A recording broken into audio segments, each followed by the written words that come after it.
दोस्तों स्वागत है आपका एक नई वीडियो में। दोस्तों आज हम जो बात करेंगे दोस्तों टाइफाइड क्या होता है, इसके क्या लक्षण होते हैं, इसका क्या ट्रीटमेंट होता है और इसमें हम क्या क्या परहेज करें, क्या खाएं क्या नहीं खाएं। और हमारे जो साथ हैं आज डॉक्टर संदीप सर हैं, आज इनसे हम जानने वाले हैं कि दोस्तों टाइफाइड क्या होता है।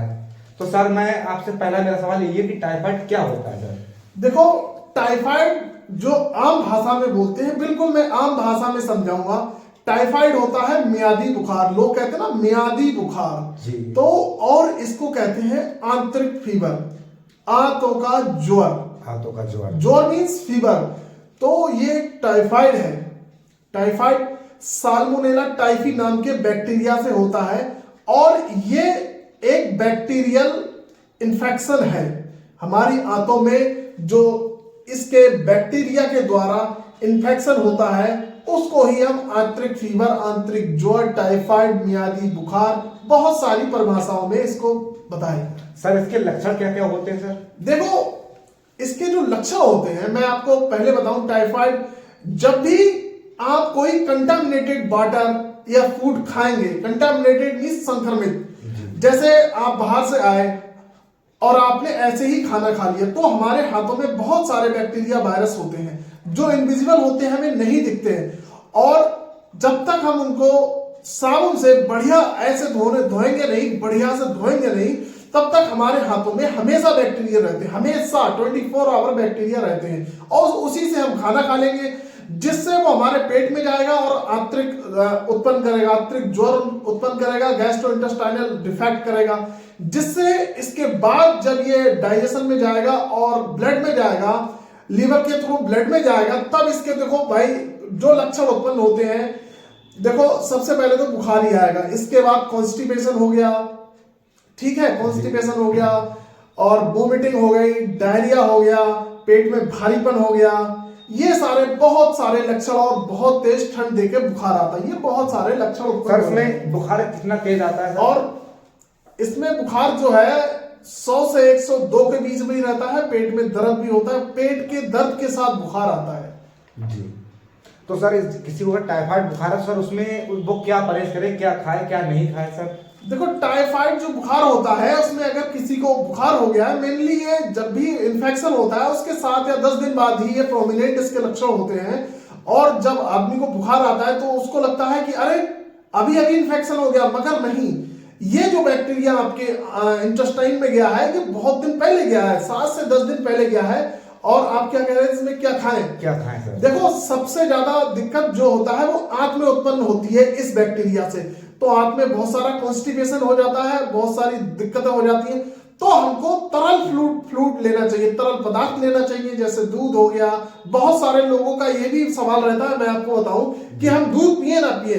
दूध पिए, आप उबाल कर पिए, चाय भी आप 1 कप ले सकते हो, उससे कोई दिक्कत नहीं होगी। तो एब्डोमिनल डिस्टेंडेड हो जाएगा, भारी हो जाएगा।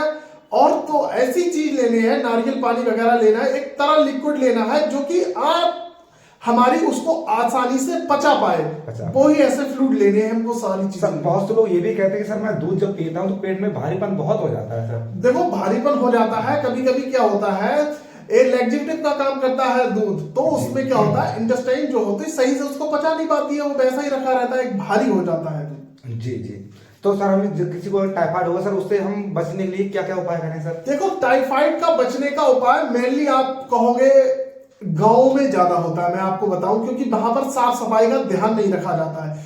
मेनली टाइफाइड में जो भी है, साफ सफाई का बहुत ही ध्यान रखा जाना चाहिए। साफ सफाई मीन्स जब भी आप खाना खाएं, हाथ धो के खाएं। अगर बाहर से आप कोई भी फ्रूट्स लेके आ रहे हैं, वेजिटेबल लेके आ रहे हैं, सब्जियां या फल लेके आ रहे हो, तो उनको अच्छी तरह से उबालने के बाद, मतलब गर्म पानी में धोने के बाद ही खाएं। ऐसे ही ना खाएं कि आया और लिया और खा लिया। उसकी साफ सफाई काफी ध्यान रखना पड़ता है। साफ सफाई, और कभी कभी कंटामिनेटेड वाटर भी होता है, जैसे आप कहीं गए, बढ़िया पानी नहीं है वहां का, आपने ऐसे पी लिया। अगर आपके पास सही से मतलब पानी नहीं है तो आप उसको बॉईल करके, उबाल के पीना चाहिए हमेशा पानी। जी। तो सर इसके ट्रीटमेंट क्या क्या हो सकते हैं। सर देखो, ट्रीटमेंट बहुत साधारण सा है। आजकल की जनता इतनी चालाक हो गई है कि सबको टाइफाइड का ट्रीटमेंट पता है। सबसे पहले आप एक लेंगे पीपीआई, प्रोटॉन पंप इनहिबिटर, जिसको बोलते हैं आम भाषा में DSR, रविप्राजोल या डोमपेरिडोन का एक ले लेते हैं। इसके बाद पैरासीटामोल इसके साथ ही लेंगे और एक कोई भी बढ़िया से एंटीबायोटिक्स ले लेंगे, अजिथ्रोमाइसिन ले लेंगे।